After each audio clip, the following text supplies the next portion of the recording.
Inaugurada sala de teatro Abelardo Estorino en la sede del Ministerio de Cultura. Celebra el grupo de teatro callejero andante de Granma 25 años de quehacer creativo.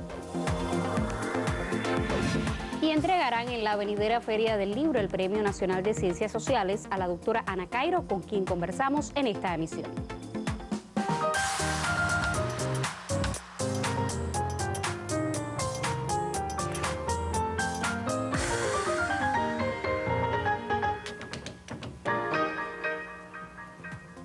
Saludos desde La Habana, es viernes 29 de enero de 2016 y abrimos la última emisión de la semana del noticiero cultural de la televisión cubana.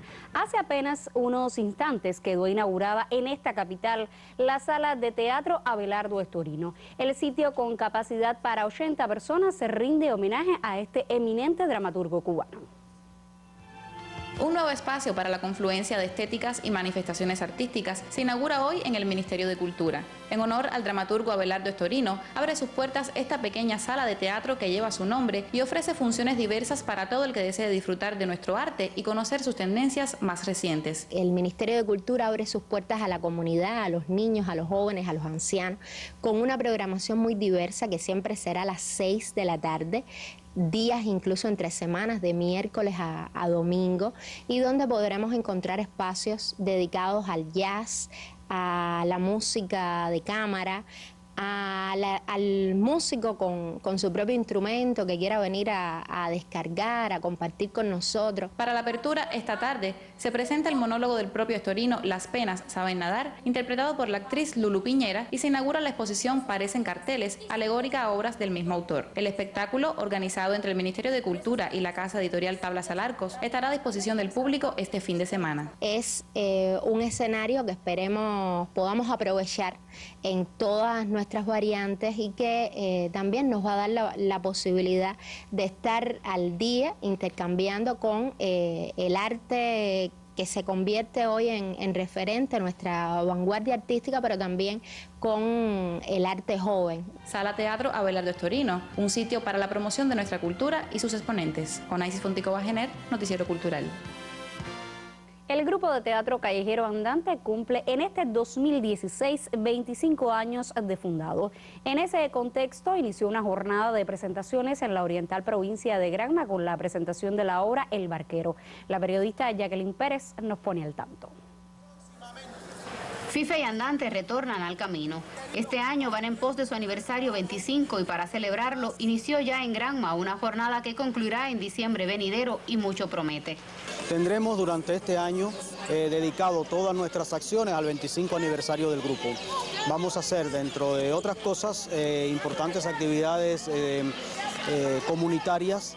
Tendremos, por ejemplo, para la comunitaria de verano, la presencia de 3 maestros internacionales muy importantes, que son unos brasileños, discípulos de Augusto Boal, que viene con toda su poética del teatro del oprimido y va a impartir un taller en un barrio con los vecinos del barrio y con la participación de actores profesionales y estudiantes de la academia. Por estos días, los creadores de Andante presentaron a su público una parte de la obra en montaje titulada El Barquero, pieza que recrea el tema de la inmigración, fantasmas y tormentas que lo rondan. La puesta con texto colectivo estará conformada por 3 cuadros que vendrán a complementarse desde el surrealismo y el absurdo que posibilita recrear realidades. Este fue solo un ejercicio teatral poco utilizado en las artes escénicas cubanas. En él los presentes tuvieron posibilidad de proponer ideas, sugerir cambios u ofrecer colaboración. El Barquero volvió a mostrar la calidad ideoestética de los artistas de teatro callejero andante. Puso sobre el tamiz su peculiar modo de renovación continua y la indudable solidez creativa del grupo, considerado por críticos y especialistas como uno de los mejores de su tipo en el país. En Granma, Jacqueline Pérez, Noticiero Cultural.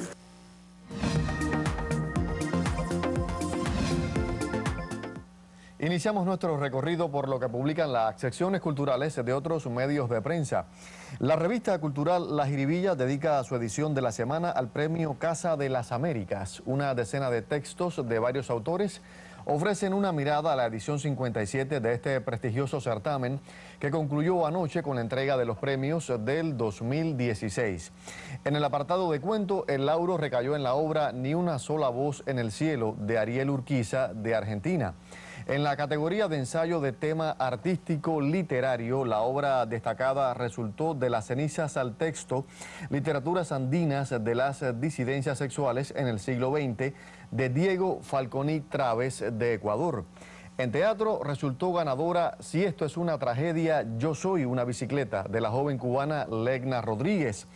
Mientras que el premio de estudios sobre culturas originarias de América fue para Mingas de la Palabra, textualidades oralitegráficas y visiones de cabeza en las oralituras y literaturas indígenas contemporáneas de Miguel Rocha Vivas de Colombia. La Agencia Cubana de Noticias informa que la prima bailarina absoluta Alicia Alonso, directora general del Ballet Nacional de Cuba, recibió recientemente un reconocimiento de entidades médicas de Estados Unidos especializadas en la atención a los artistas en la sede de la destacada compañía caribeña. La delegación, integrada por médicos norteamericanos, entregó el diploma a la famosa bailarina en homenaje a su continuo apoyo a la salud y la seguridad en el arte. Y por último, Prensa Latina da a conocer que la cantante estadounidense Madonna presentó durante 2 noches su espectáculo en el Coliseo de Puerto Rico en San Juan, después de 23 años sin visitar esa isla. La intérprete pop se presenta en Puerto Rico como parte de su gira internacional Corazón Rebelde, que la llevará la próxima semana a la capital de Taiwán, donde actuará el 4 de febrero. Cuando me mudé a Nueva York, descubrí a los puertorriqueños y fue uno de los mejores descubrimientos de mi vida, manifestó la cantante al sostener que le causaba tristeza saber que habían pasado 23 años desde su última presentación en ese país.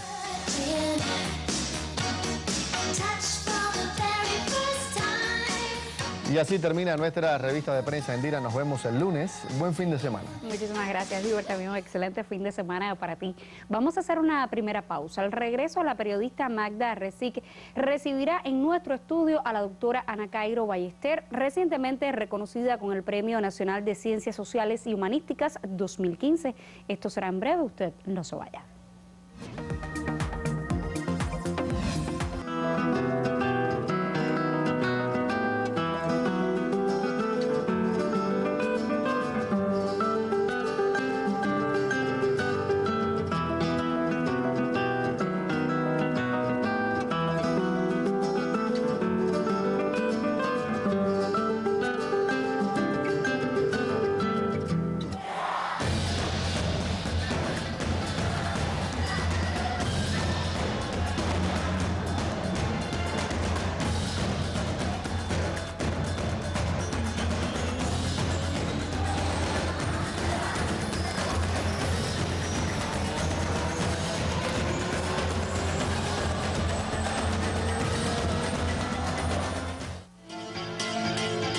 Quinta Feria Internacional del Libro La Habana, Cuba 2016, del 11 al 21 de febrero.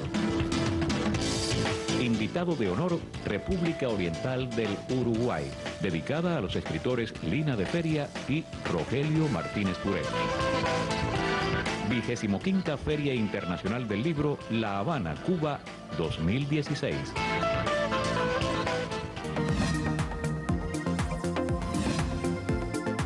Durante las jornadas de la Feria Internacional del Libro Cuba 2016, que llegará hasta diversos escenarios de la capital, del 11 al 21 de febrero será entregado de manera oficial el Premio Nacional de Ciencias Sociales y Humanísticas 2015. Hoy la periodista Magda Recic conversa en primera persona con la merecedora de tan importante reconocimiento.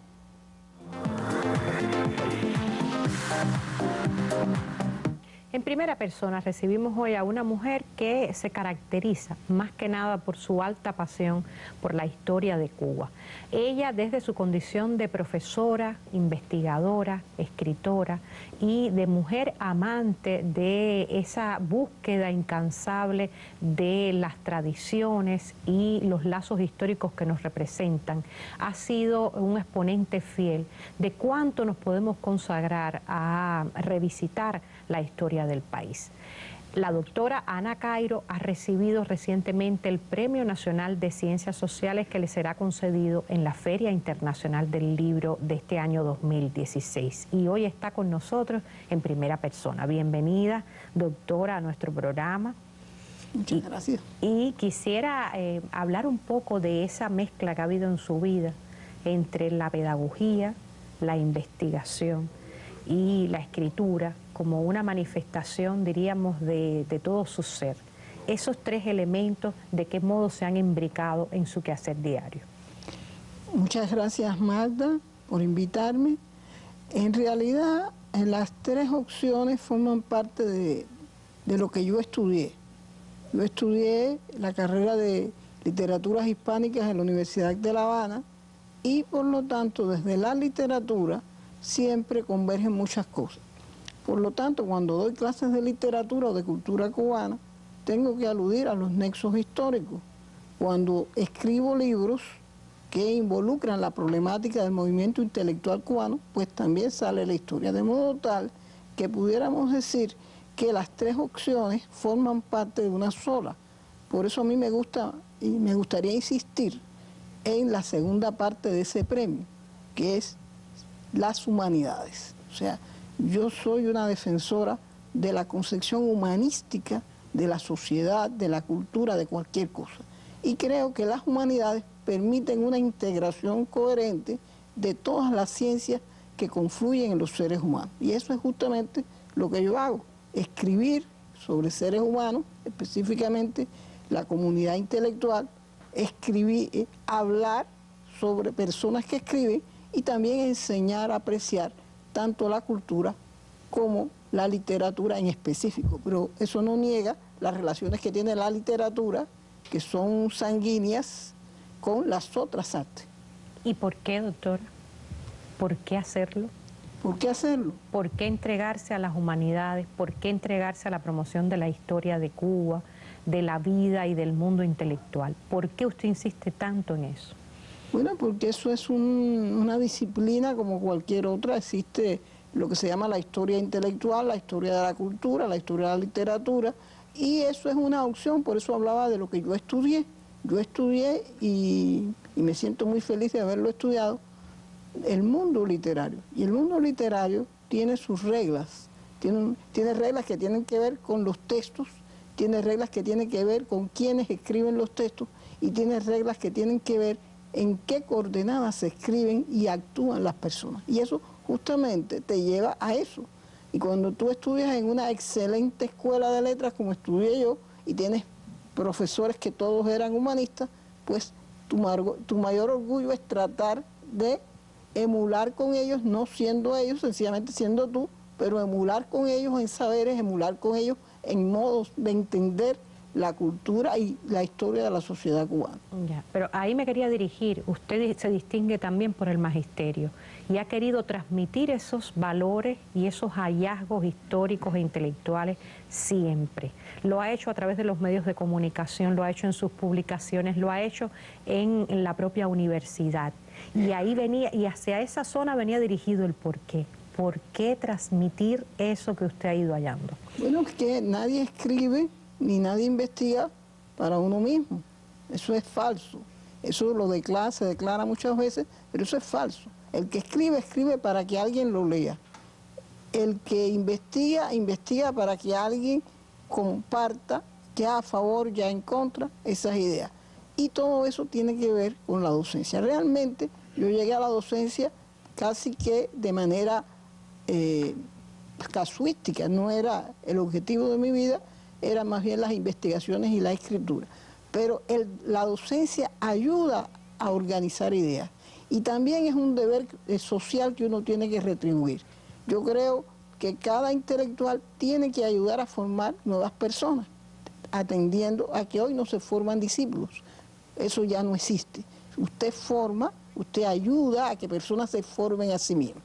Y por lo tanto, es un modo también de ayudar a retribuir lo que la sociedad, a través de muchas personas generosas, hicieron por uno. Esa es por lo menos mi filosofía y creo que me va a acompañar hasta el día que me muera. Bueno, pues esperemos que sea bien lejos esa fecha de la muerte de una mujer tan prolífica, que tantos valores y tanto conocimiento ha transmitido a todas las generaciones de jóvenes que hemos sabido entender de su conducción intelectual. Ella nos lleva de la mano por importantes pasajes de la vida cultural e histórica cubana para enseñarnos mucho más sobre aquello que somos. Gracias a la doctora Ana Cairo, muchas felicidades, y a ustedes les recomiendo que se mantengan con nuestro noticiero cultural. Muchísimas felicidades a la doctora Ana Cairo. Nuestro noticiero cultural estará al tanto de la entrega del Premio Nacional de Ciencias Sociales 2015, así como de las más importantes actividades del programa profesional de la ya cercana Feria Internacional del Libro. Precisamente hablamos a continuación sobre la decena de títulos impresos por las editoriales Mecenas y Reina del Mar de la provincia de Cienfuegos, que se presentarán en el mayor evento literario en Cuba. La principal fiesta de las letras cubanas iniciará en Cienfuegos con una gala en el Coliseo Tomás Terry el 1 de marzo. Las actividades comenzarán el día 2 con la venta de los títulos en las principales librerías de la ciudad y 8 puntos ubicados a lo largo del Prado. 13 nuevos textos presentarán las editoriales locales Mecenas y Reina del Mar, esta última de la filial de la Asociación Hermanos Aíz en el territorio. En este caso tenemos textos de poesía, por ejemplo La Borrasca, que fue premio de la ciudad Fernandina de Jagua. Tenemos libros de ensayos muy interesantes, como Negros y Mestizos en la Sociedad Civil Cienfueguera, de Anabel García, que es su ópera prima. Tenemos otro libro de ensayos también que se llama Para Develar, se titula Para Develar el Siglo, del doctor en Ciencias Históricas Samuel Sánchez Galvez y de Lesbi, un profesor de la universidad que trabajaron el texto en conjunto, que fue premio Florentino Morales de investigación. Tenemos teatro para niños. Sesiones teóricas y un amplio programa cultural se prevén en la ciudad a propósito de la edición 25 de la Feria del Libro. Tenemos previsto las actividades profesionales en el programa profesional que sesionará, como es habitual, en la Biblioteca Provincial Roberto García Valdés. Está previsto el pabellón infantil que se mantiene en su área del Parque de la Aduana. El programa informático lo tenemos previsto realizar en el Café Beni, ahí bien céntrico, cerca de toda la arteria del Boulevard del Prado, donde vamos a realizar el área de las ventas. El pabellón juvenil Dios y los Locos, también allá en el muelle de la aduana, un espacio también que los jóvenes escritores del HS han acogido como de ellos porque tiene su privilegio. El día 18 de febrero se presentarán en el complejo Morro Cabaña 8 títulos de autores cienfuegueros. Sobre el joven escritor Rafael González y los 4 textos que exhibirá este año, la investigadora Anabel García, autora de este premiado ejemplar, y la reimpresión de Álbum de mi familia de Egmay Cordero, usted conocerá en próximas emisiones. Desde Cienfuegos, Marlady Muñoz, Noticiero Cultural. Vamos a nuestra segunda pausa. Al regreso estaremos abriendo nuestra sección Contrapunteo para cerrar el debate acerca del tema que hemos tratado durante toda la semana, que es la importancia del conocimiento de la historia patria. Usted no se vaya, ya regresamos.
El quinto encuentro José Antonio Aponte in Memoriam se inauguró en la ciudad de Camagüey. Los debates centran su atención en la contribución africana a la cultura y el desarrollo socioeconómico en Cuba, América Latina y el Caribe. Precursor de las luchas libertarias, José Antonio Aponte es reconocido como un líder del movimiento emancipatorio. Fue un hombre que rompió las cadenas de la esclavitud. Dirigió en 1812 la primera conspiración de carácter nacional que registra la historia de Cuba. Intelectuales, historiadores y artistas participan en Camagüey en el quinto encuentro José Antonio Aponte in Memoriam, organizado por el proyecto Ruta del Esclavo, Resistencia, Libertad y Patrimonio, con el auspicio de la Organización de las Naciones Unidas para la Educación, la Ciencia y la Cultura, el Centro Provincial de Patrimonio Cultural, la Oficina del Historiador de la Ciudad, entre otros organismos e instituciones. Favorece en primer lugar al estudio de la presencia africana en la historia de la localidad. Creo que para los niños, para los adolescentes, para los estudiantes universitarios, en fin, para los investigadores, nos lleva a profundizar, a seguir investigando cuáles son nuestras raíces y qué tradiciones mantenemos de nuestras raíces. En la inauguración se rindió homenaje a 8 líderes sentenciados a muerte vinculados a la rebelión y conspiración de Aponte. Luego, en el Centro de Convenciones Santa Cecilia, el embajador de la República de Gambia en Cuba, excelentísimo señor Mazanek Quintet, ofreció una conferencia magistral sobre la cultura mandinga y sus aportes a la cultura universal. Además de consolidar las relaciones existentes entre los pueblos africanos y los pueblos cubanos, va a añadir nuevos valores. Es muy importante conocer acerca del patrimonio y acerca de la historia africana y por eso estamos muy agradecidos. Durante varias jornadas se intercambia acerca del patrimonio, religiosidad e historiografía en torno a la presencia negra en la cultura de América, el Caribe y Cuba. Desde el punto de vista cultural nos sirve también para preservar esas tradiciones que hemos legado del continente africano y que sirve como para visibilizar, ¿no?, esta presencia africana aquí en la ciudad de Camagüey. El quinto encuentro José Antonio Aponte in Memoriam analiza y divulga diferentes aristas relacionadas con la herencia africana y busca de manera inteligente métodos para eliminar las manifestaciones de racismo. Concreta uno de los sueños del héroe nacional José Martí: una Cuba con todos y para el bien de todos. En Camagüey, Aimee Amargós, Noticiero Cultural. Durante toda la semana hemos dedicado nuestra sección Contrapunteo al debate sobre la importancia del conocimiento de la historia patria. Hoy el periodista Yuris Norido hace balance y ofrece nuestra opinión editorial. Bienvenido. Muchísimas gracias, Indira. Yo no voy a insistir demasiado en la importancia de la historia. Ayer, el presidente del Instituto de Historia de Cuba, René González Barrios, afirmaba algo que me parece esencial, aunque también parezca obvio. En el actual contexto, conocer la historia patria nos ofrecería herramientas para lidiar con los retos de la contemporaneidad.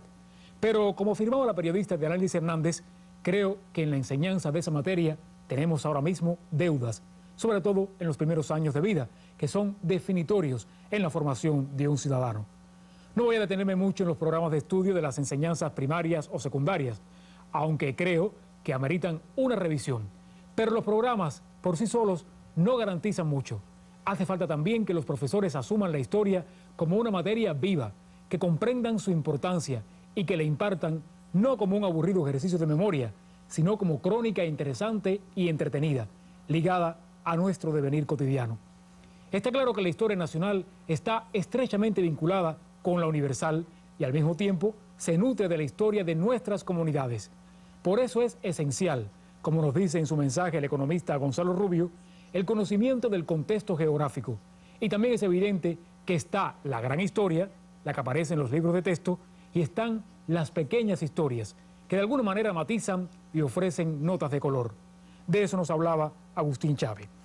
Algunas instituciones están trabajando seriamente en la promoción de nuestro acervo, pero la escuela tiene que aprovechar mucho más ese trabajo. Más de una vez hemos insistido en este noticiero de la necesidad de que las escuelas se vinculen más con los museos, que las clases de historia salgan de cuando en cuando de las aulas y se impartan en lugares patrimoniales. Pero las responsabilidades en ese sentido van más allá de la enseñanza en las escuelas. Insistimos en el rol de la familia.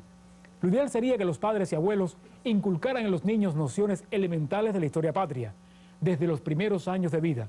Y también insistimos en la importancia de los medios de comunicación. Nuestra televisión, por ejemplo, cuenta con varios programas dedicados a la promoción de la historia, pero hay que decirlo, no siempre resultan atractivos, no siempre están ubicados en horarios de privilegio, no siempre trascienden el maniqueísmo y la simplicidad. La historia no es puro adorno, no es retórica vacía, no es regodeo nostálgico. Necesitamos de la historia para comprender nuestras circunstancias actuales, y esa es una necesidad que no puede ser tomada a la ligera. Por esta semana cerramos Contrapunteo. Indira. Muchísimas gracias, Yuri. Nosotros, por supuesto, la semana que viene iniciaremos otro tema. Y al cierre de esta emisión seguimos hablando sobre la promoción de la historia patria. Por vez primera, objetos personales del apóstol de la independencia cubana José Martí fueron trasladados desde el Museo Emilio Bacardí de Santiago de Cuba hasta La Habana. La exhibición forma parte de una gira artística y patrimonial que conmemora el aniversario 163 del natalicio del maestro y el 90 cumpleaños del líder cubano Fidel Castro Ruz. Al cierre de esta emisión, el periodista Dairon Chan nos cuenta más. Una de las colecciones más completas sobre la historia cubana se resguardan en este sitio. Es el primer museo de la isla fundado por Emilio Bacardí. Aquí no es tarea común mover de su estantería piezas de tantas épocas, pero el Consejo Nacional de Patrimonio realizó una excepción. Perfectamente preservados por el conservador provincial, algunos objetos del héroe nacional José Martí iniciaron así por vez primera un viaje a La Habana. Llevaremos por primera vez una urna que contiene un mechón grande de cabellos de José Martí, extraído de la primera exhumación de sus restos. Por increíble que parezca, tenemos falanges, huesos de la mano de José Martí y un pañuelo que tenía cuando el apóstol cayó en combate. La iniciativa se inserta dentro de una gira patrimonial por diversas provincias y zonas serranas del país. En ella se combinan anécdotas referidas a los próceres de la independencia, exposiciones itinerantes con piezas museables y algunas melodías alegóricas compuestas por el artista. Tengo una especie de suite, una pequeña suite dedicada al apóstol, donde está los versos sencillos, la bailarina española, hay una pieza que describe la mano del apóstol, cómo eran sus manos. Imagínate, hay que abstraerse porque esto es música. Cómo era la voz de José Martí, según la contaron algunos intelectuales y poetas de su época.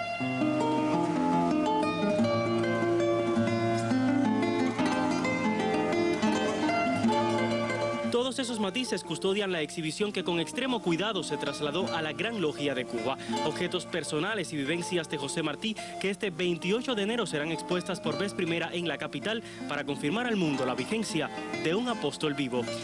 Desde Santiago de Cuba, Dairon Chan, Noticiero Cultural. Punto final. En esta emisión del Noticiero Cultural de la Televisión Cubana le contamos sobre la apertura hace unos instantes de la Sala de Teatro Abelardo Estorino en la sede del Ministerio de Cultura. Le pusimos al tanto sobre la celebración en Granma del aniversario 25 del Grupo de Teatro Callejero Andante y conversamos con la doctora Ana Cairo Ballester, Premio Nacional de Ciencias Sociales y Humanísticas 2015. Nosotros regresaremos el lunes para repasar la actualidad del arte y la literatura en Cuba y el mundo. Hasta entonces, saludo desde La Habana y buen fin de semana.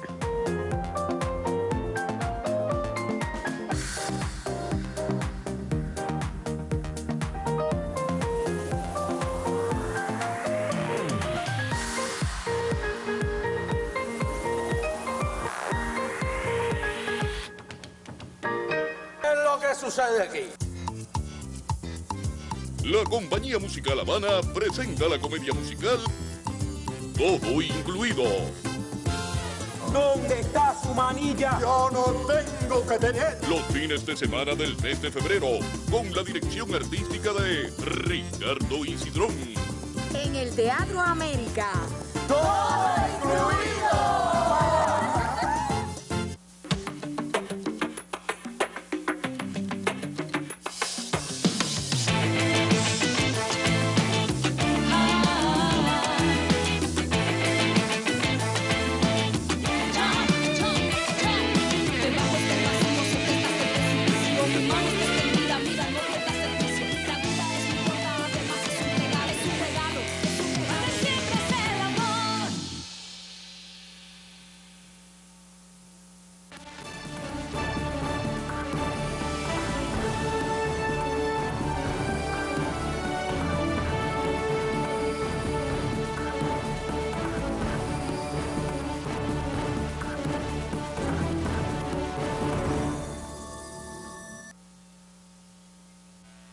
El Memorial José Martí es una institución histórico-cultural, un espacio donde el visitante se acerca a muestras dedicadas al apóstol y a piezas museables de gran valor, con actividades para niños, jóvenes y adultos. La réplica de la espada de Bolívar, un mural de cerámica veneciana donde se muestran 89 textos extraídos de obras martianas. 20º aniversario, Memorial José Martí, el lugar que todo cubano debe conocer.